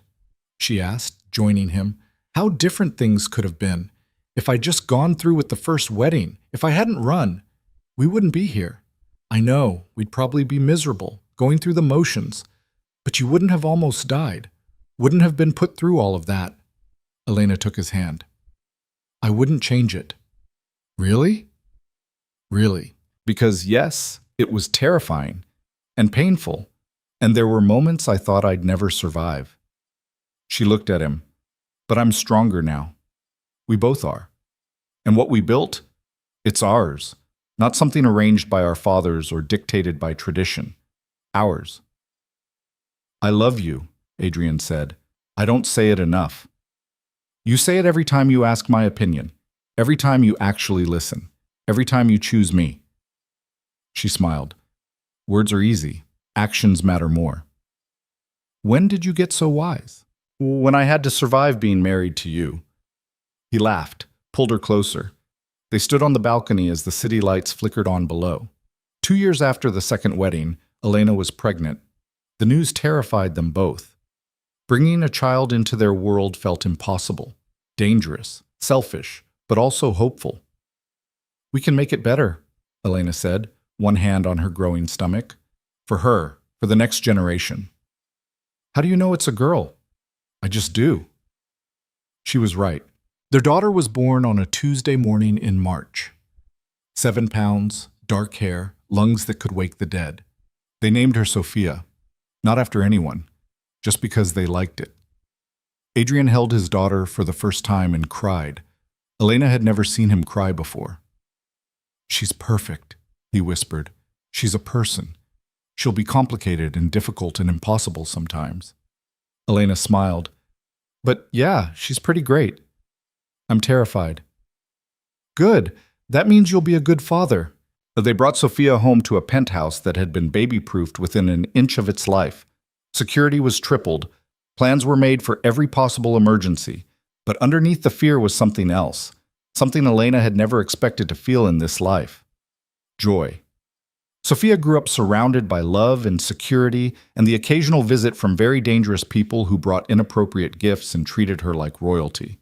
She learned early that her world was different, that her parents' work was complicated, that the word family meant something bigger and more complicated than most people understood. But she also learned that her mother was brilliant and fierce, that her father was strong but gentle, that love could exist even in the darkest places. On Sophia's 5th birthday, Elena watched her daughter run around the penthouse laughing, completely unaware of the careful balance required to keep her safe. "What are you thinking?" Adrian asked, appearing at her side with cake plates. "That we did something right. We did a lot of things wrong first. But we got here eventually." Elena looked at him. "Do you ever think about the altar, the first time?" "Sometimes." "Do you regret it?" Adrian was quiet for a moment. "I regret hurting you. I regret the way I handled it. But do I regret that it forced us to rebuild from nothing, to choose each other every day instead of just accepting an arrangement?" He shook his head. "No, I don't regret that." "Good answer. I've had years to practice." They watched Sophia blow out her candles, make a wish, dive into cake with the enthusiasm only children could manage. And Elena thought about everything she'd survived, the humiliation, the fear. The moment she'd stood in Vincent's estate, fully prepared to die, all of it had led here, to this moment, this life. Not perfect, never perfect, but theirs. Years later, when Sophia was older and asking questions about how her parents met, Elena told her the truth, not the sanitized version, the real one. "Your father left me at the altar in front of 300 people," she said. Sophia's eyes went wide. "He did?" "He did, and I hated him for it, for months. So how did you end up married?" "Because sometimes the worst thing that happens to you teaches you who you actually are, and what you're actually capable of." Elena smiled. "Your father running taught me I was stronger than I knew. Coming back taught him vulnerability isn't weakness. And building something together taught us both that love isn't about perfection. It's about choosing to stay even when it's hard." "That's not very romantic." "No, but it's real, and real is better." Sophia thought about this. "I'm glad he came back." "Me too, baby. Me too." In the end, Elena and Adrian's story wasn't about a perfect love conquering all obstacles. It wasn't about destiny or fate or souls that were meant to be together. It was about two broken people who made terrible choices, hurt each other, and then decided to do better. To be better. It was about learning that strength isn't refusing to feel. It's feeling everything and choosing to act anyway. It was about understanding that the person who destroys you can also be the person who rebuilds you, if you're both willing to do the work. Their empire grew, not through fear, but through respect. The families they led became known for keeping their word, for innovation, for actually caring about the people in their territory beyond what they could extract from them. It wasn't revolutionary, but it was different, and different was enough. On their 10th anniversary, Adrian took Elena back to the chapel where they'd married the second time. "What are we doing here?" she asked. "I wanted to see it again. The place where you said yes even though you shouldn't have." "I should have. I just didn't know it yet." They stood in the empty chapel, remembering. "If you could go back," Adrian said, "knowing everything that would happen, would you still say yes?" Elena didn't hesitate. "Every time. Would you?" "Every time." They kissed in the empty chapel, 10 years and a lifetime removed from the moment they'd first stood there. And Elena realized something she hadn't understood back then. Love wasn't the thing that made you weak. Fear of love was. Adrian had learned that lesson the hard way. So had she. But they'd learned it. Together. And that made all the difference.